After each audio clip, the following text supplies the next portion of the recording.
Bro, advise a young homie watching right there how they can go about the dating scene, like taking babes out on dates. What to do, what not to do from your own personal experience. Like, don't do this. I'd say be creative. Be like Drake. Rent out all of Nyayo Stadium. Mukue hapo katikati. Kule chicken. True story. Creativity. True story.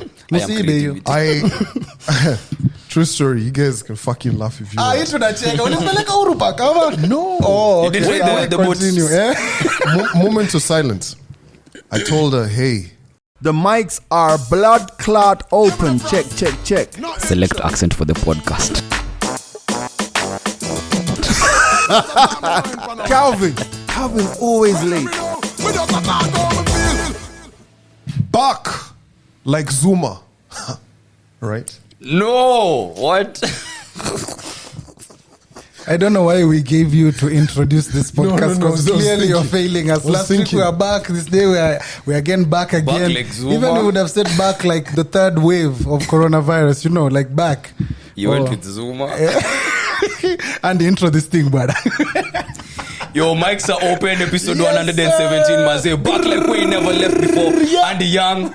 Big C. Yes, and Neville, of course. Yeah, we're not talking about back. Yende Right. sana. First of all, how was Guys, your week, gentlemen? Andy? No. Hey. Cheers, guys. Oh, okay. So, manze, slowly. Oh, okay. Hiyo ni magical vinamani?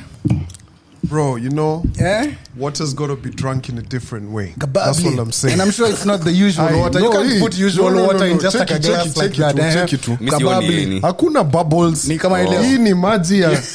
This is water Swimo. from, you know, bro. Ni maji ya Swimo. Isi Kwa ni maji. Bro, isi maji. Inaka viscous maze. Kunywa maji ya kanjo. Hiyo ni ya bohol. Wow.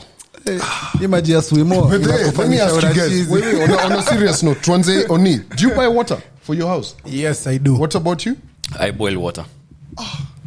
Yeah, I boil water. Wewe Calvin, hebu tuambie vile unabuy gallons. Tell us of the way you have a whole tank in your house. Why do you guys buy water? Do you buy water? I buy water. Why buy water if you can boil water? Hata mimi niko na dispenser. Sifanye hivi. Kama singekuwa na dispenser ningekuwa tu kama wewe Andy. Boiled it. Mbona okay. Like imagine okay, let's not talk about girls. But imagine your mother's come home and she's like, Man, Andy, I need water to drink. You're like, Mommy, you have to wait a whole 10 minutes. No. Bro, what kind of struggle is that? Why? You Calvin. boil water, Oh my it'll God. be for it to get cold. Yeah. As in you guys are there like... Yo, bro, your water thinking is boiling. so faulty. Damn, there's constantly water in the house. So you've put it in like a bottle I have or something. a whole jar full of water. There's water in the fridge. There's water everywhere. Nice. Room temperature, cold. If you want hot. So, guys, if you work for a water company and You you've see this. always wondered, who can I get to be a brand influencer for water? First and foremost, Andy does not drink. This is a man that you need. Yeah. He doesn't need to boil water anymore. Plus- Imagine in the club, he's just walking around with water. Responsibly. Water police. Drinking. Water Yeah. police. Have you drunk water? You guys have always wondered why. What's his skincare routine? It's because he's Water. boiling that water before he drinks it. Exactly. Like all the saltiness is out. Yes, plus it's we shower boiled more than the twice fuck a week. out. Yeah. There's We're all good. of those. Yeah. So, gentlemen, I was asking Cool. how your week was before you all dove into the waters. Not like Yeah. P. Diddy, though. My week's How was been, your week? Week's been good. Quite intense. Okay. My weeks are getting very intense, but I'm not complaining. That's good. I am Okay. grateful for what I do. That's dope. Andy, I'm going to say, how has radio life been? Bro, it's been a busy one, but vile mi usema productive and in a good way. Okay. Nothing much to write home about. What about you? Damn. Alafu ngoja kulikuwa na holiday just yeah. the other On day. Tuesday. This week. Yeah, yes. on Tuesday, it was a holiday, so that That's didn't dope. affect me. Oh. No, me, it's just an ordinary day. You've reminded me, guys out there were tweeting me and telling me, oh, Neville, we have the Muslim holiday has gone like Luyas. So from today on, Luyas, we're coming up with like a What do you Kama mean New Bega Day Year's? or something, or like Chicken Day. First and Aka foremost. holiday, so because bro, the next holiday is in October. Yeah. Hata That's kabla so tuingie far. story ya holiday. Wewe wiki umekuwa kitu nini? Wiki imekuwa sawa. Ama nani? It was it was Who have you been doing? Nah, man. I'm going to keep it PG, man. So Cause you know you're on holiday. Come So on. this is that you're doing. mimi sifungui shule. Sijafungua shule bado. Unajua never kuna story ya public holiday. Kila siku ni holiday. For now. We Every respect day. that though. Yeah. But yeah. But an interesting thing I would let me share a story is the fact that I'm kind of teaching my mom how to drive. Stop. She went to driving school and all ako sawa ni nini, but ile kugain road confidence, you know, before you go on the main highway kutane na wase wa matatu pale nini, you know, you need to get a different kind of confidence. So for me as a young person, I looked at it in a different kind of way, because I am a good teacher, but I'm not maybe like a patient teacher. So when I'm telling my mom to brake and she's not braking, Calvin, I know what you're thinking. I'm like, Calvin, I know what you're thinking. Should I fucking say it? Just say it. Just set up, Just Have you say ever it. had my mom is in this story. No. You can check it outside. My mom is involved. Oh, man. How the fuck are you teaching your mom how to drive and you just learned the other day? Oh, that's not where I was. No, lakini all I'm saying is this is really that situation of two blind people leading each other. No, it's not. She doesn't have their own confidence. Mimi niko nayo. We confidence Okay, yako tena kwanza. hapo Ni kama bro. no, ni kama Calvin. The first Umepata day, road rage ngoja kwanza. Ushaingiza road rage kwanza? Ngoja. Siku ya kwanza ulibuy gari yako. Was it you driving ama uliget msea kudrive? Mimi nilikuwa na my thing Calvin. is this. No, I used nimekuuliza to swali. have a guy to drive. Bro, But what I'm Exactly. saying- Bado hauko umebuild your road. Yes, No, I'm nugget. just trying to explain to people who are not like you. Kuna wewe wase ambao unabuy gari na unaingia one time unaingia barabara. Yeah. Na kuna wale hawawezi, especially mothers. You to make get point. What we're trying to say is this, right? Niambie. It's actually hilarious, but also I like the fact that you've said that. So mmekuwa na madhako hapo unamjamia juu amekanyaga break ama? Yeah, like I'm trying to tell her how to go over the bump nicely ndio asigware gari. Unajua gari iko low kidogo. So being in my mind I have to put into factor that this is my mom, I can't disrespect her. So siwezi kwa like, yo, we wacha ufala hebu nini, you know. First of all I have to calm it down, then I have to explain to her in a way where I have to understand that I'm a young person, she's older than me. She might not get the things that I get. You know, as young guys we understand things quick. Simu ikitolewa leo ushajua vile kuihandle, but our parents but not even just as parents, women generally are way more careful. Unaget? Because you have atakula bump. So unaona hiyo bit of carefulness as compared to, say for instance, venye Andy ukidecide utam what do you call it? You'll teach Andy how to drive. Yako take. Guys, women. No man, that's why I was telling you, that's what I'm trying to explain to you, where I had to learn something, where I have to be patient with this person, because we are not one age group. Like right now, if you're teaching your mom how to use a smart TV, you're not gonna teach her at washa, connect HDMI. They don't even know what HDMI is. Bro. So for me, I learned a lesson as a young person. You know, we get technology haraka. Your mom might not know how to use the new iPhone. Maybe ajui kuweka fingerprint. So, you have to be there takes a lot of explaining patience. to them. Yeah. Weka kidole, that's what I'm trying to say. For me, your patience. Aunanga. So who teaches your mom how to Bro, my mom, but me honestly, more gonna times my mom, it's like you are gonna nicheza. Unaget? Okay. Because my mom will be like, she'll ask you some things. You're like, okay, you'll tell her one time, okay, this is the way you do it. Go to this. You tell her like 2 times. Mara ingine, imagine she'll call you. Exactly. That's why I'm saying, bro, Yeah. you have to learn. So you okay, what do you do in that situation? What I'm trying to say is this. Exactly what I'm talking about. What You you're need to trying to say is you need to learn. But also there's the way people are. Am I patient like you are? That's what like I'm saying. I learned how. Yes. I'm not patient as a young person. Hata kama they get haraka kama mimi. That's why I'm saying, for you, if she's calling you the 4th time, leo this week nimejifunza how to accept that they might not get it the 1st, 2nd, 3rd, 4th, 5th, 6th, 7th, 8th, 9th, all those other times. They might get it the 10,000th time. You understand? So hii wiki nimejifunza tu, like calm down and be like, okay, let's take it at your own pace. At some point, ushai flip. manze hii wiki manze niko ndani tu yani like mom ile chapati ulipika si tamu. I'll flip it. Nah. Hey manze I keep it calm. Hey you can't disrespect me. It's not even disrespecting. You know at times you can't. Kuna ile point unafika tu. By the way, me honestly, the way I know the way my mom is set up and the way me I'm set up, ingekuwa if we were in that scenario, ingebidi mtu mwingine mfunze. So what do you do in that situation, because I've been at a place where I've had to video call my parents just to walk them through something. Yes. I've also had to video call. You need to be that patient. Yes. Understand parents. Unajua, imagine they don't want to ask you to teach them how to do this. They don't. But they're like, hata tutashindwa maze, and then maybe they are afraid they're gonna mess things up, so they call you and they know pole tunaku inconvenience. Yes, but maybe my time, my mother, but show me how to Mama Calvin, I will volunteer to teach you. Nimekuwa patient. My mother wants. You're gonna learn my mother to me. My mother is over there on her iPhone. Yeah. Every time I'm with her, she's using it.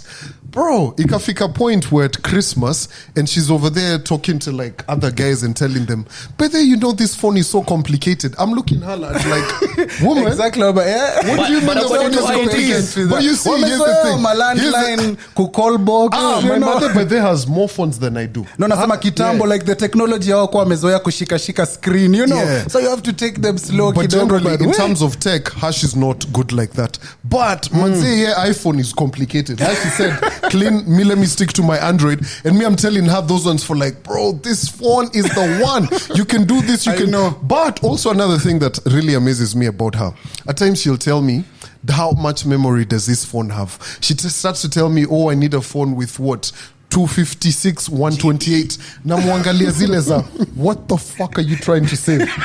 Hey, yo, Calvin's mom. But storage muhimu. Huge files. Like, I know she doesn't have that many. Right? Yeah. Yes, she does. Yeah, she needs to download the huge files and save them download in her phone, bro. You said your mom is to a church. All the people out there, if you're a young person, you're teaching your parents how to use it. Just be patient with them. Be patient. Don't be like Calvin. I will accept that is a flaw I have with my mother. I've been working on it for years, but also I think at times really and truly my mother really cheza's with me. Kuongelea madem, but ni sawa. Calvin, hawezi funza a young girl to drive a car. Let's take it away from your mom. You can't be patient with a young girl. Nitamlipia. Maybe afunze na mtu mwingine. Inaweza kuwa bonding moment mune. Ai, si unatafuta. Why would you? No. You're going to pay someone to teach a thing. Manze kwanza talking about now watu kufunzana. Manze jana nilikuwa napigia story. Kuna guy fulani amerudi home, he runs a bar. Right? Unajua venye kuna wagana bar within like your estate, I don't know. Like, you know, there's some gated communities locals, where no, not actually a local. Like, say for instance, you see now here where we are, this whole they're like how many blocks, right? Yeah. And there's common amenities. There's a gym, there's a clubhouse, there's a what? So there's a guy who was running a pub bana. Auski manze, he used to do those travels far-flung areas nini. Amerudi amepata caretaker amekelea miguu juu ya meza bana. Kwa hao yake. Wacha jo. He's caretaking other things in your house. Imagine.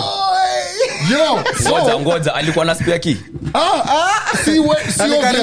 Si wewe unawagana funguo ya hao yako. Na say man and wife. Yes, everybody yake. Bro, kumbe kiateka amekuwa kiball kwa bar, watu wanashindwa. Allah. Kiateka ameweza kununua hizi Guinness zote aje. Wacha So now the thing is this. So this man wamehama. So they've moved from that estate. But guess what? The man says he's still running that bar. Yo, shout out caretakers. Kwa sababu bila caretaker kuna vitu mingi kwa hiyo apartment haiwezi happen. Caretaker ndo analeta bags za sijui za kuweka trash. Caretaker ndio anaonesha a new tenant kama nyumba inaweza. How close are you guys with your caretakers? Hey, me wa mine manze. That guy saves me because here's the thing. always forgets to pay my electricity bill. So this guy by will tokens ama when he post. Okay. So he always calls me when nice. it's been cut word, and it's always been cut. Always. As in, akiwa hapo tu, Calvin. Inakatwa. He always says that. He always. Alafu, the good thing is this. Yo, that's my dog, man. Hata ikikatwa. When I get home jioni, inapandishwa tu.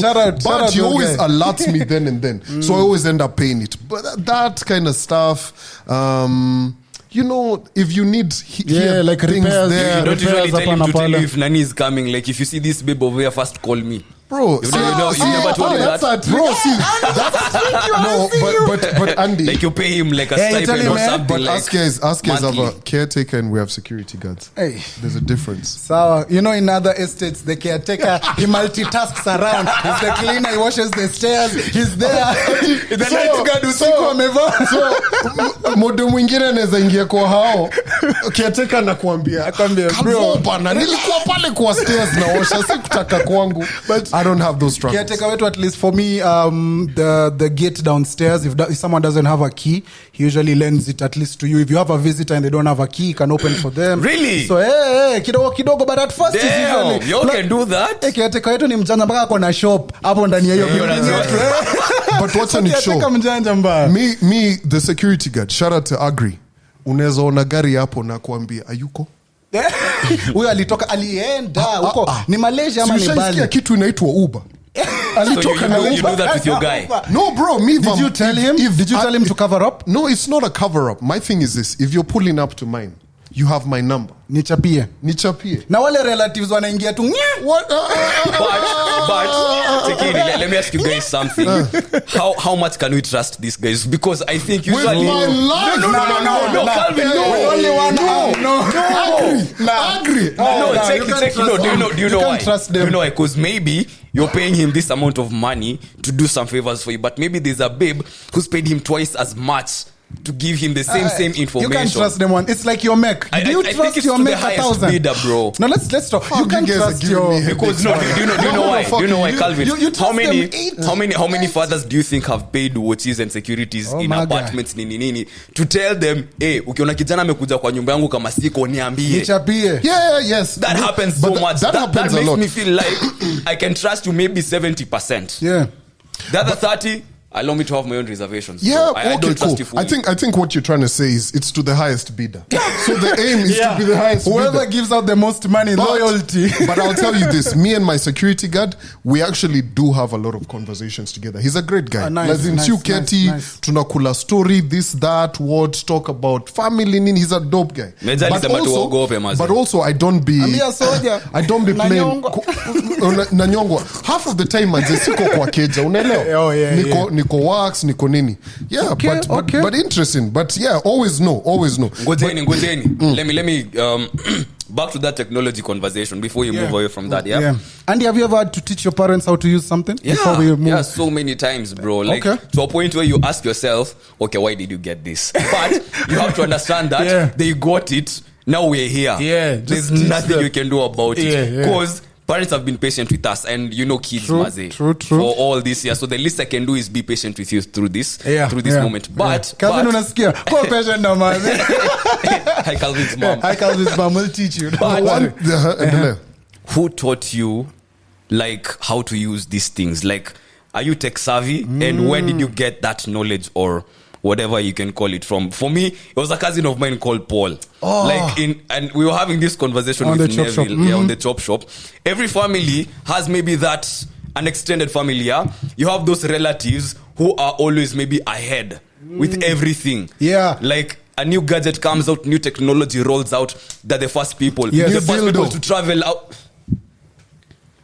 Ujai kuona ule kazi na mko kwa nyumba na ni 5 am unashindwa kwa nini kinyozi ishafunguka.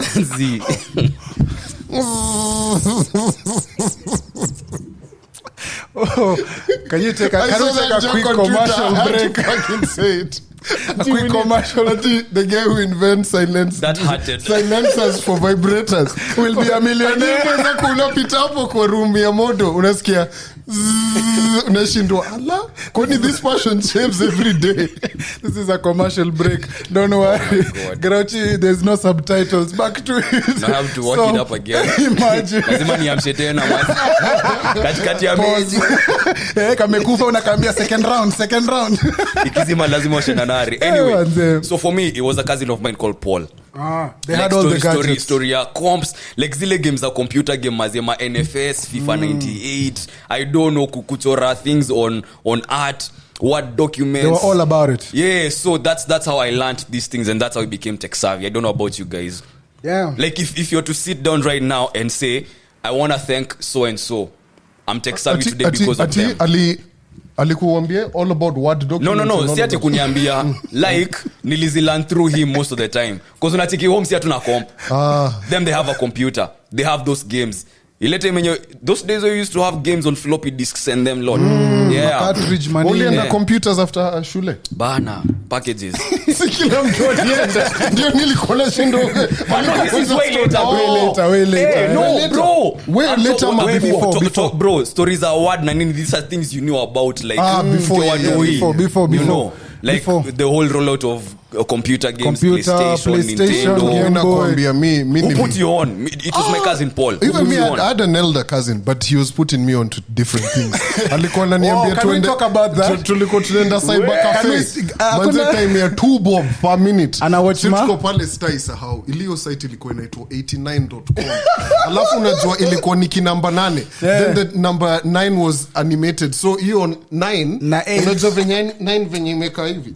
Your name, the whatever used to ingia the 8 like this. It was a porn site. I'm just like, what the fuck? Ulikuwa watch porn kwa cyber. Oh, disgusting.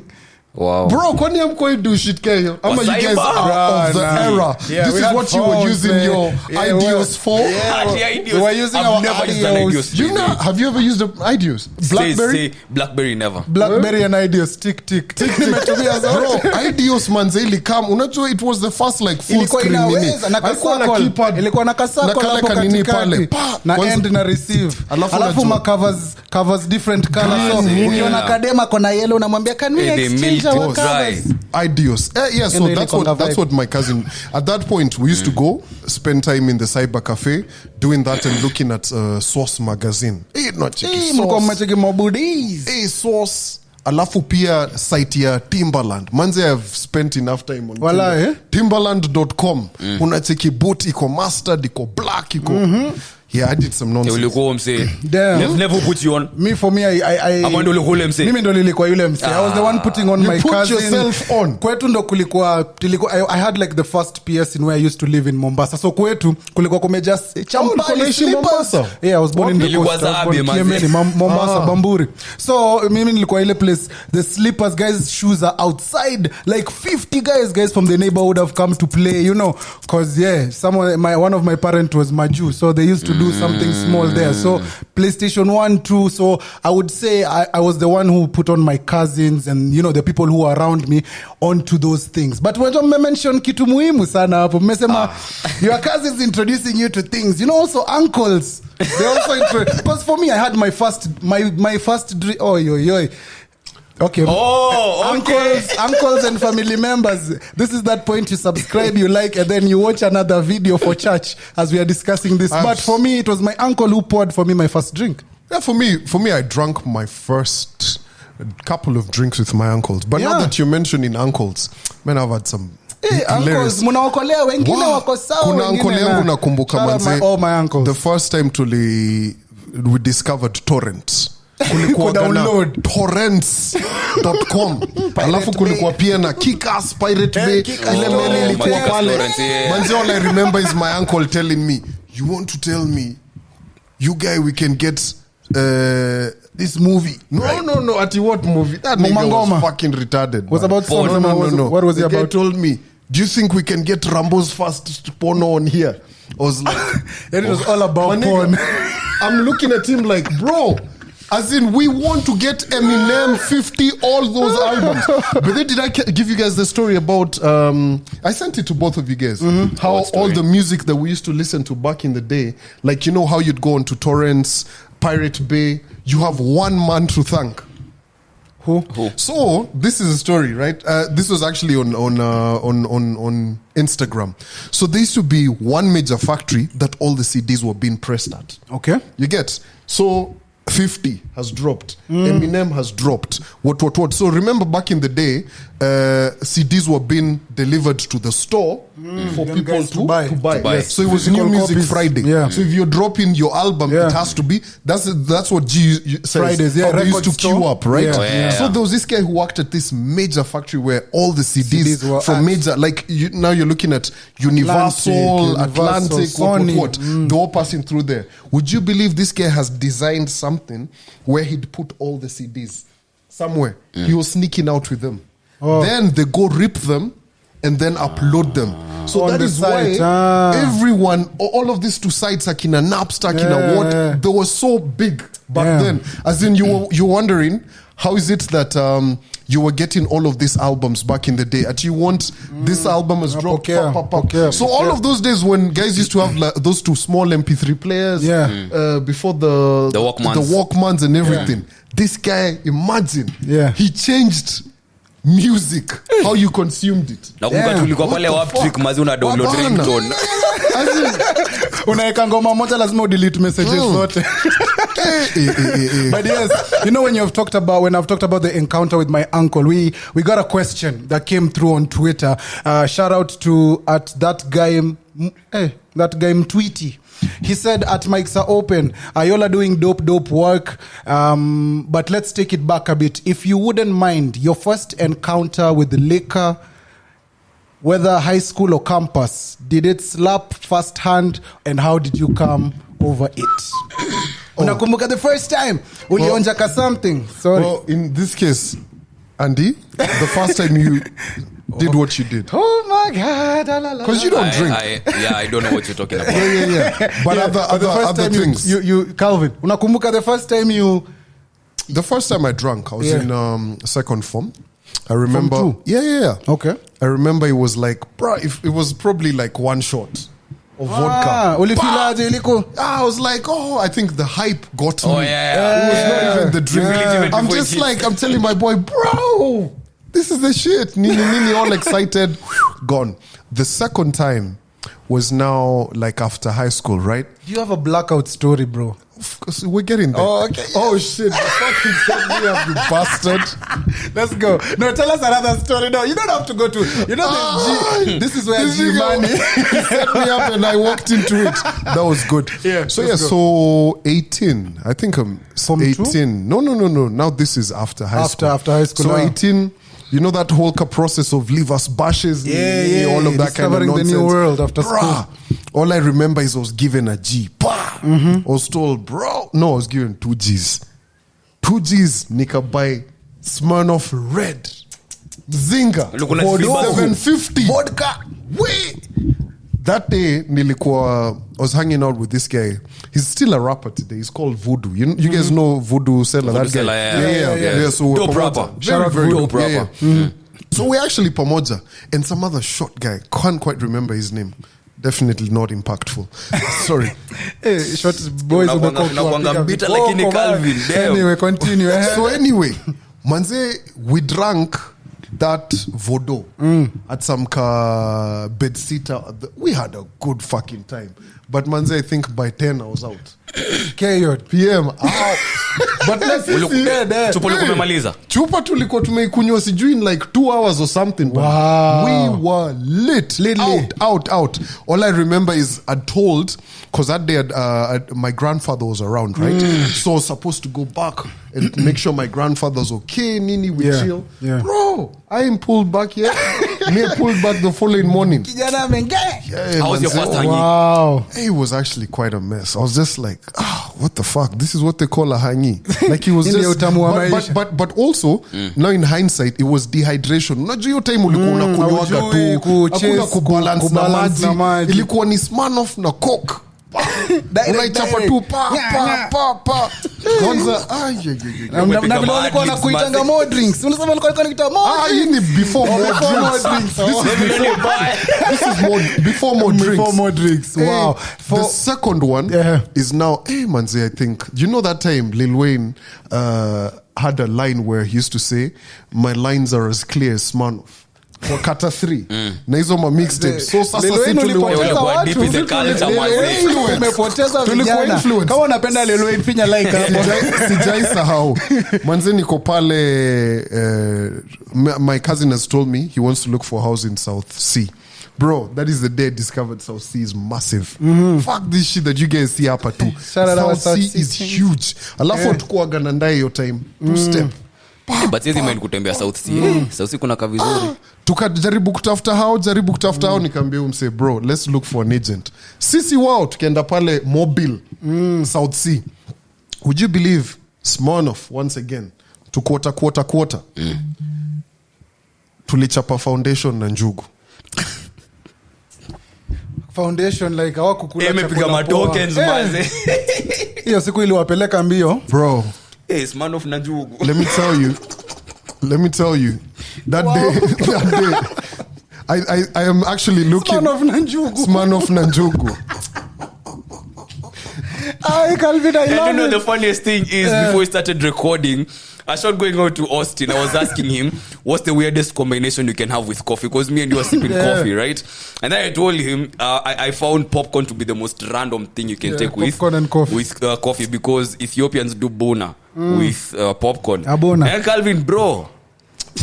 Inakubalika baze. Like, you know, there was, Smirnoff na njugu. Wacha nikwambie manze. Ilikupeleka aje? I don't want to embarrass myself. That story, the continued part. Manze, all I'm telling you is this. Back in the day, there used to be a club on Baricho Road. This, funny enough, this is way before I even went to Homeboys. That same street, there was a club somewhere. All I remember is this. My cousin puked on the fucking pool table. Like, on top of it. Boss, tulishikwa mashati tukapigwa unatandikwa kama kitanda. All I remember is me looking at my cousin in the morning wait tunaangalia na mimi na kuzo yangu asubuhi we're looking like we were boxers bana as in umetandikwa pale kama 6 by 6 as in you know that time unajua venye pool you're getting the joke like 6 by 6 subscribe hapo bro I don't think you guys understand unajua pool table watu wamekelea pesa watu wanacheza za matao wewe unakuja unapiga mapio na vile vile hata ukishika hiyo meza yenyewe ni ngori bro your man picked on the table damn mulipigwa ex yo club alafu unajua alafu ni ile puke ile unacheki tu njugu tu pia alikuwa amepiga njugu na Smirnoff yes tulikuwa pamoja bwana hii njugu na umeharibia Smirnoff bro ni kama umeenda club mazede mameiva alafu anatapika githeri mazede but anyway that's Calvin, the funniest thing ever wacha nikuokoe na story yangu I remember the first time I had a bit of alcohol. It was a house party. We were invited to somewhere in Karen and high school days unajua ile umefunga shule you're about to just hit to go to your last term in fourth form while you're in school so invite you party so I remember it was in Karen house party and it was BYOB so I got a couple of friends of mine we went hizo siku najua ma blue moon manini makoyes you know the usual you know Karen mnafinya blue moon but unajua hizo siku najua mko high school but you know sasa kulikuwa na ujanja tulikuwa na ujanja uko na chupa ya syrup unaweka konyagi ndani alafu unachachisha unasema syrup guys and guys don't know the taste that's a story for another day Auchinjaro ndio hisi cover sasa wacha niwaambie manze and it wasn't water it was too viscous no this is water ramta ulikuwa unafunguaga unafanya unaambia say we nimefika na syrup mna flex hard on the niggas kumbe syrup ni Smirnoff bwana umeifungua tu ni naps Napoli. Alafu unajua Naps ilikuwa inaingiaga vizuri na chupa ya whiskey. Oh my god, he buys Johnny Walker. Kumbe nika Napoleon. But anyway, so we get to this party, so it's in Karen. So me and my boys, we have one bottle of C-Rock. So we go, we're there having a good time. So people who had brought their drinks, zile BYOB, zilikuwa zimeisha. But the owner of the party had crates of black ice and Sengenge.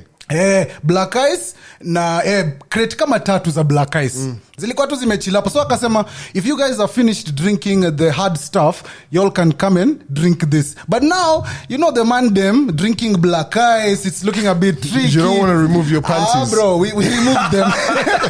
We removed them, man. We removed them. So I remember we were there. So now I've mixed alcohol and I don't even know you're not supposed to mix alcohol.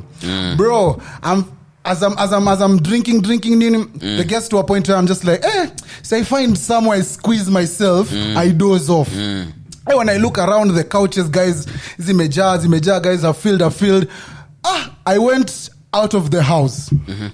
I saw somewhere where there was a pile of charcoal. Yes. You know, in Karen, sometimes they have, at the back of the house, they have like an area where they have like, somewhere where they keep things, like they've built a small storage, so they have things inside there. So one of the things that were outside of the store, yes, in that shed, was the charcoal. So the charcoal was there, and it was placed so nice. And then there was one gunia that wasn't cut yet, it was still stacked. So it looked like such a good 6x6 bed. I swear I slept there. Ilijitandika hapo vizuri. Hey, I slept. So you slept on makaa? Yes, on charcoal, and I was tossing and turning, and it wasn't such a good sight, but yeah. Man. Imekuwa kungori. Man. But yeah, there you go. So to that person who asked that question, there you go. I hope we've given you and then more you details than you alcohol. Yo, watcha. I love it. At least one time. I love it. But yo, this is at least one time. but don't start it. If I'd go back, I actually wouldn't. Really? But yeah, honestly. Yeah, but here's the thing. There's this conversation that I saw on Twitter, right? At the age of 23, this guy has spoken with his chest. He said, at the age of 23, I bought my first PlayStation 5 with my own hard-earned money. Hivyo too. This thing gives me mad. This guy says, this thing gives me mad motivation. Sijui nyinyi at the age of 23, what you guys... what you guys have achieved, but you guys can start sharing downstairs, just on the whatever, what do you call it, comment on the section. tweet, bro. See, guys have spoken smack. Guys, that's not motive. I was about to just give my inspirational story of how I was, but motivated now, by something you did or bought at 23. Like motivation, but now guys are at responding 23, what had you really done that was super motivational towards you? I know a lot of people, different disciplines and everything. Yeah, I'm sure people have done. I'm sure people have started business. Okay. So wait, why were guys angry? Why were guys pissed? No, it was just because how he said it with his chest, right? Like at 23, it's not bad. Yeah. Like if you bought your own, I remember my goal as I was getting employed was always, one of the goals was always to buy myself a TV, a PS, a system, somewhere where you could live, a bed, a cooker, something nice. So for me, I feel as if, damn, at 23, if you are able to buy yourself a PlayStation, which I know is not a big deal, but it is a big deal, especially if it's costing like above 50 G's and stuff, or whatever amount it is. I feel as if that's a good thing. That's a small win. If you don't celebrate those small wins, wagwan. Someone said at the age of 21, I just bought myself the Bluetooth device. The Bluetooth device can now pay. Yeah, but that got 23, me thinking. Calvin, at 23. What were you proud of most ulikuwa umefanya ukifika 23? What were you proud of? 23. Okay. 23, I think that was like a couple of years after I was running that kakibanda. 23. I don't quite remember. Sorry, I'd have to think about it. Andy, is there something that comes to mind at 23? Was there something you had achieved, you had done? It can even be in high school, winning a trophy for your school before. Those are small achievements. Or buy. What are by 23? I think employment, bro. Yeah. Employment is a big deal. Big deal. Because having left school with, my comrades, guys who graduated next to me, I started going out to Austin. Yeah. And you find yourself in a space where y'all trekked and y'all were looking for jobs and all that. Yeah. So you understand the pain of tamarking. You know, like I have a degree, blah, blah, blah, blah. Well, Even the 23 person were who you, graduated man? top of the class, you know. Yeah. So I think for me, having a job by the age of 23 was a win for Was me. a big deal. Yeah, it was a big deal for me. Actually, for me at 22, that's when I just actually started working at 1FM. Yeah. 23. 22. They're about, yeah. Yeah, that's so smart yeah, achieved. yeah, I think some of those things you forget. Yeah, 20, yeah. But 23. yeah, definitely at that point, that's when you're probably Discovering in uni, yourself, you're still discovering yourself. But I think discovery is one of those things that you always continue. Yeah, doing. you're lazima. You have to learn and unlearn new things But every also, single day. some of those questions. Hold up. Never, what about you? Oh damn! By the I age was of gonna 23. say employment. For me that was a big deal. Like just having something to do even before you finish school. Yeah. That was big for me. At that point, I'd already been fired. Oh damn! From 1FM. No. I was fired. Remember I told you guys there's a time my mom was like, you need to get a job. So I'm like, okay, cool. Let me figure out what I'm going to do.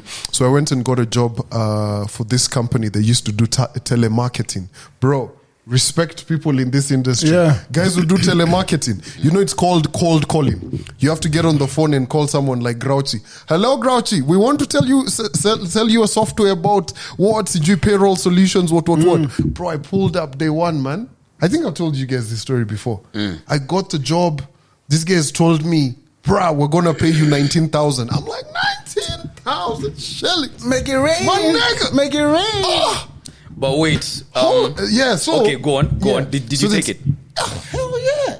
He said he got fired after. No, I thought there was another story where you got another job. So this guy tells me 19 and this is after tax. I'm like, give it to me. Give it to me. I ain't even playing. And then let me ask you, this is in hindsight so that we get the depth of the story. Why are you living at this point? Mums. 23. Moms, so this money is yours. Like you're not paying rent, you're not paying bills. More drinks. This money, precisely. I I get the remember excitement. this office used to be in West T. Bro, I was Party just Central. thinking, life wasn't complicated. Get to work, wear fucking khakis and khaki pants, nini. Manze, ilikuwa wapi ile place where they used to sell shots at 100, Team 100. Molly's. Molly's before Kolea, There was even another before place. Molly's, there used to be a thing called Team 100. So anyway, so day one I pull up, man, I'm just like, fuck, what did I sign up for? This shit is so complicated. Like thinking about all of those different kind of things, you have to Google. Then these guys had blocked so many sites at the office, as in you couldn't do this or do what or what. Yeah, I was about to say some shit. Yes. So anyway, day one, I'm feeling, okay, I get to learn. Day two, I don't pull up to work. Would you believe that? Just cold turkey. Day two, I didn't pull up to work. Day three, I pull up to work. Manze, I'm on brighter Monday, bana. My boss Peter's behind me. Wait. Nigga said I'm on brighter Mondays. Oh my God. Wait, so day one you show up, day two you don't I show didn't up. pull up. Day two, Day three you come and you're on brighter Monday. looking for another I've never job. forgotten that Indian guy. Operator Man Peter. is a platform for looking for jobs. Yeah. He petered behind me and said, "Oh, Calvin, you're on brighter Monday." Or is a pantry. Yeah. I was like, yeah. Well, clearly. You know when you're busted, you're busted. Yeah, like, there's no way this to is come back. actually what I'm doing. Yeah. Babe, are you cheating? Yeah. Thursday was good. I went for meetings and everything. Friday was good. I remember even I'm just like, oh, this is what they talk about. Like when you grow up, you go for drinks with your colleagues on a Friday. So I'm excited. I'm you about to get. You romanticize Yeah, I've it. That's romanticized what- it. Man, I was fired on a Saturday. How?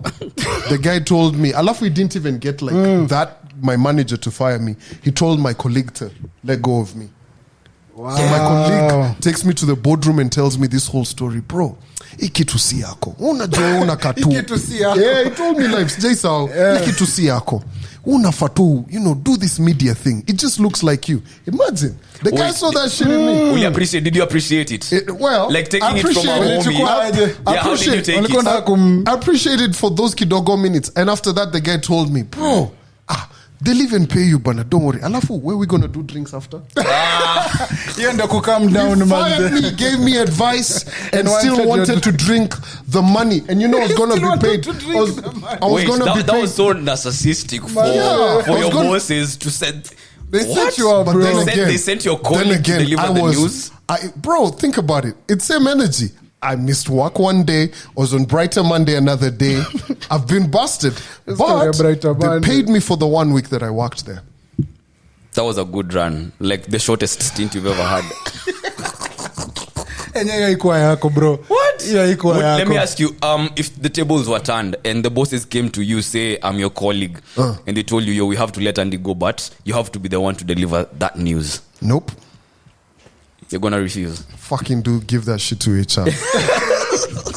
HR Don't do the wana dirty umia. job. Hey. Bro, like, let me tell you, HR is different, bro. Like, imagine they will sit with you, interview you, and they'll tell you, oh, you're such a great asset to have for this company.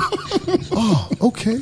They will sit and appraise you with that same face, and then they'll still tell you, yo, you're out. You're gone. Wait, before you move on from this They built conversation, differently, man. Yeah. was this your first official employment? That one, yeah. And that's the first salary you got? Yeah, 19,000 shillings. Yeah. Neville, do After you tax. remember? Do you remember, like, Damn, officially? sitaki kusema exposure. Got her, bro. Yo. Grouchy BP hiyo part Utaambia- ya kwanza. utaambia- Grouchy BP exposure. Utaambia lazima enda kulipa na exposure, man. Itakupiga, but wait. But in hindsight, It would you have helps. yeah.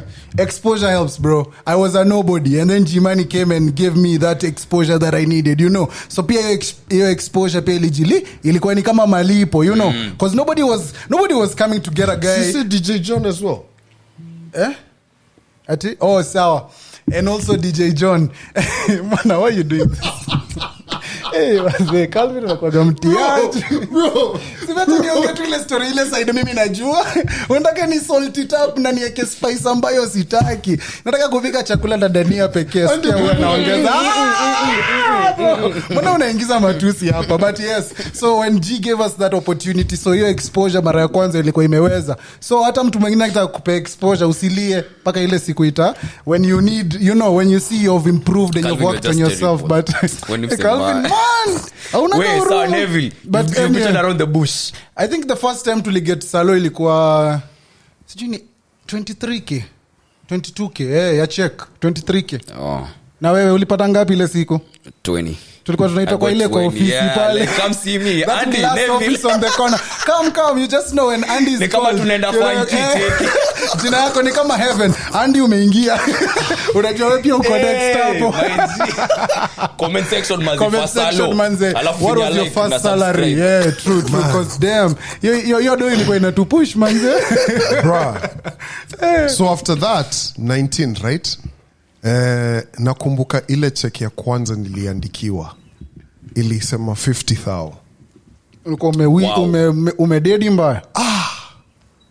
You blew that money. Tell me, bro. But then tuseme ukweli. Nini I've ulinunua? blew some money before. No, I didn't blow. I actually took my girlfriend and my mom for lunch, all of them together. At the same time. Ingekuwa Yeah, all of say, them was like- if your mom wasn't there ingekuwa would have it been a waste? Not really. Neville. No. You said you wanted toxic. Yeah. Do you think Not if it was really. Shore solo? Because you don't have Shore No, now. mom, the mom but it changed wasn't- the dynamic. Yeah, mom But ndo amechange your No, dynamic. but it was just that point. I was so happy with what I'd done. You get? Yeah. So here's an amount of money, boom, in my account, what. That was so fucking remarkable. It felt so good. Yeah, damn. It was like- Mimi niliwatesa. alafu nikarudi pale kwa finance wakaniambia that was for 2 months. I'm like, Allah, manega, Walai. what the fuck are you guys on? Ndio jamaa wana salo the first week. Alafu na Jones wa finance alikuwa na bongaga zile. Yeah, you know. So, 2 months. You don't even know where to start. Damn. You've brought up something interesting. Sema nami. Dates. Yeah, like nilikuwa Calvin pesa. blew, okay, not blew, Yeah. but spent. Let me use the word spent. Spent. Yeah. that check, you know, it's good because you feel good. Like I've always wanted to treat before so-and-so. when you're spending money like that, is there something you usually say, like, you know, you're to comfort, like, kwani ni kesho? Unasemanga nini before a bad decision? What do you say before a bad decision? Comment below, Andy, before you move on. What do I say before a bad decision? I deserve this. We make money to spend the money. Calvin, before a bad decision, kaende. What do you usually say? Which is probably on a Friday. Kaende. Uko pale. Sehem. Never met one. Sehem flani. Probably on a Friday. I'll just be like, Saturday si za kuosha nguo, ni za kulala ndani. As in, sleep. No. Oh. Double entendre. Sorry, double entendre. No. Yeah. You've never had that saying that says. You've never had that saying that says. Kwanza, that story for eggs. You've never had that story that says. Well, not that story. That thing where people say, "Yo, you need to make money so that money can know you are the one who uses it." All right? It needs to identify you. The second thing is this: make money so that you can know Saturday mornings are not for laundry. Hey, wow. Mina semanga I spend money ndo ni make space kwa ile account. Unajua? Neville has told me that, like, you know, for you to create more room for more money, you need to spend the one you have. Like, look, that's 100,000. Spend it, me. So those are the bad decisions. Tumia pesa ikuzoe. Kwani ni kesho? Use money until it gets used to you. Behave as if you have touched a milli. That's the thing. Yeah, man. But back to the whole question I wanted to ask you guys. Yeah. That was money well spent, according to you, right? But have you been on a date? You go back home and you're like, damn, I wasted my money, or wasted time. Yeah, shouldn't have done that. Plenty times. Yeah. I've never been on a date and then I go back home and go like, I wasted money, or never. Nimetry kufikiria, man. Nimetry kuingia kwa bag yangu ile different, but hakuna. Not one. You're like, cause imagine me natumianga hii hack, cause I've been my young and foolish days, I've been that guy who maybe has done that, has gone somewhere and maybe has felt, cause hakunanga kitu mbaya kama kuspend dough yako na una feel hauja. That's why ukiwa kwa restaurant na mseli sema ni this is the pizza and it comes something else, you're like, hey, for me, you know. Yeah. So for me, as during that process, now what I do, if I feel as if we're really not connecting with someone, me na enjoy your date even more. So let's say if we're at the movies and I feel as if we are not really connecting, I immerse myself into the movie. Like, I enjoy the experience so that I don't feel so that once this experience is over, don't do that. Me, that's my toxic self. Hey, so it's really funny. Perfect. For me, that's what I do. I immerse myself so that I enjoy the, because me pia napenda kujispoil manze. I'm a thought, get me late. So that's whatever. Yeah, it's whatever, you know. So that's my vibe. So naendelea kuenjoy your date so that nikienda mtani nikilala nikisema, hey, I've had a good day. Ni for realsies, unajua? Yeah, I've been to some places where I was like, well, that was a waste of money. Yeah. But I don't do that much now. You get, because I don't be going on dates like that. But Calvin, okay, me, I'll just ask you this as my boy. Come on. You know, no, it's nothing bad. It's nothing bad. Like, okay, you're the eldest guy right here, right? Pan it, yeah. It's safe to say you've been on more dates than both Neville and I. Yeah, combined. So, maybe. Hey, more drinks, relax. Relax, more drinks.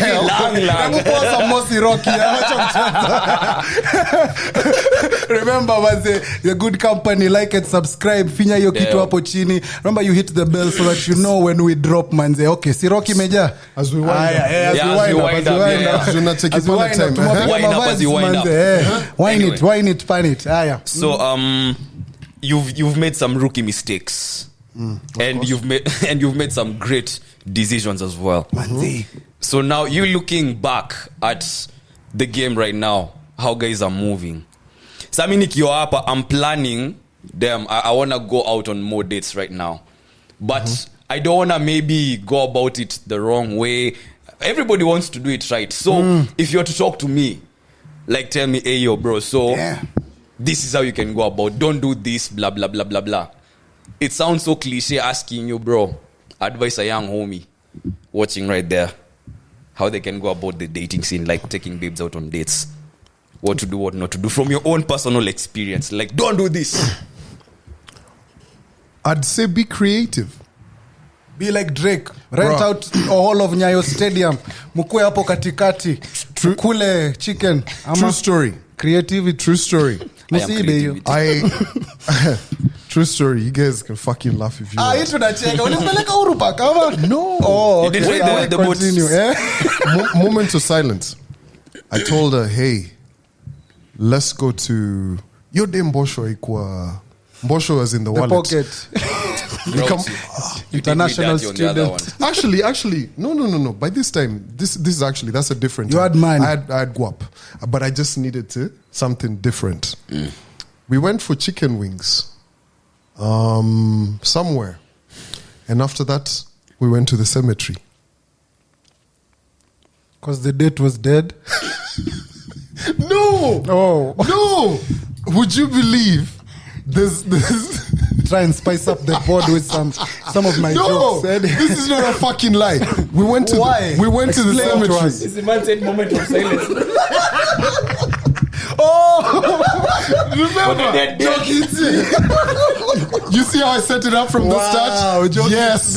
But what I'm saying is this. So we did go to the cemetery, and not just your ordinary Was it planned? cemetery. No, it was just, we drove past it on the way to on our way to have chicken wings. We drove past it, right? Then as we were coming down, I was like, you know what? Let's go here. We went to the war cemetery.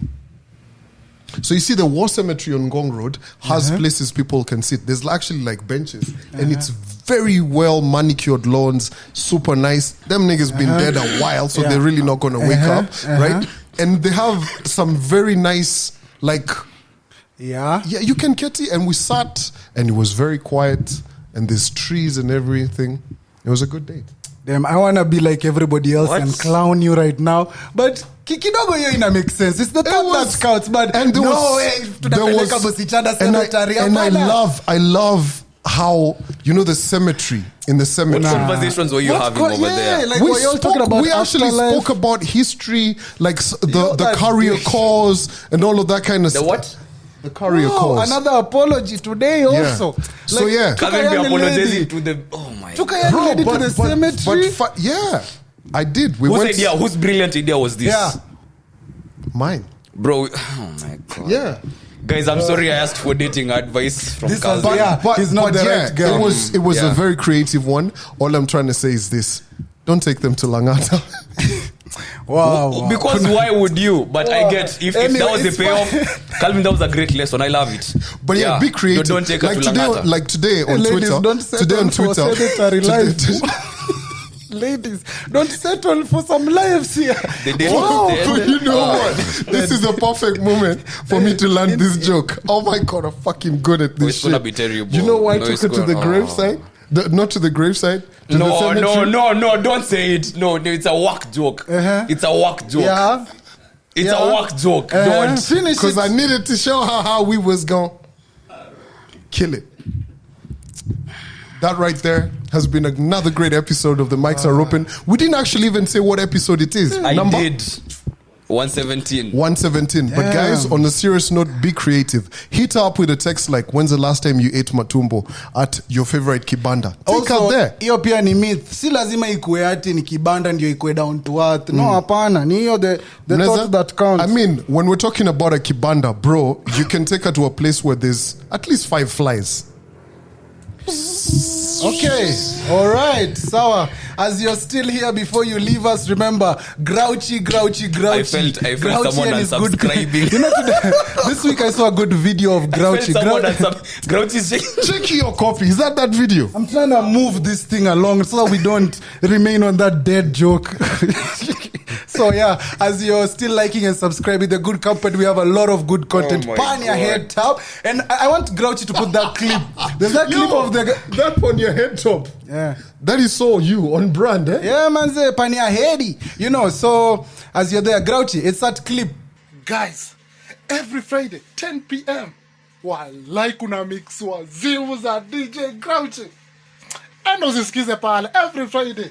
Subscribe kwa YouTube channel ya The Good Company KE. Walai hawa kuna mix mbaya. Skia sample. DJ Grouch, I salute you, my brother. I salute you. Wow, let's go.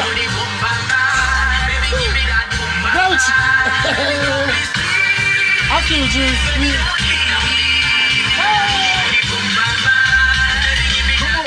Wake up the people, DJ Grouchy. Wake up, baby, my brother.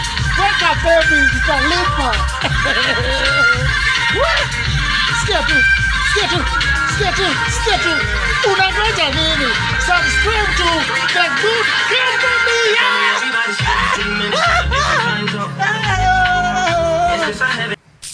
So you see that clip of that guy, he's really in the moment. So as you can see, good company. We're doing the thing. Sample kitu. Unajua, Grouchy there on a Friday. Remember, he's always giving you the lockdown sessions and he's always spicing it up with different guests. Redbone and DJ Ivy killed it. Ali Fresh killed it. Heno, G, and it's a good lineup. And I'm sure he has more things coming up. So make sure you're on Fridays. You're here. Premier Gang Naskia. We want to enjoy good things. Saturday morning. Also, waking you up the right way. The wake up call. Manze Grouchy and our kill that. So remember, you subscribe, like, pinya bell ndio ujue ile video ikidrop. We there. There you go. Alafu manze malizia hadi na ile kitu yetu mzuri. No. Chop Shop Pod. No. Damn, I thought you wanted to finish the way. I thought you wanted to. No. Yo, check out the Chop Shop Pod. Available on all DSPs. I thought I was setting It's him been out. real and young. Neville. And Big C. You wanted to be the last to finish. Yeah. Always finish I last. needed to dead it. Yo, we should never let Calvin finish Wallahi. on this pod or start on this Never board. Never.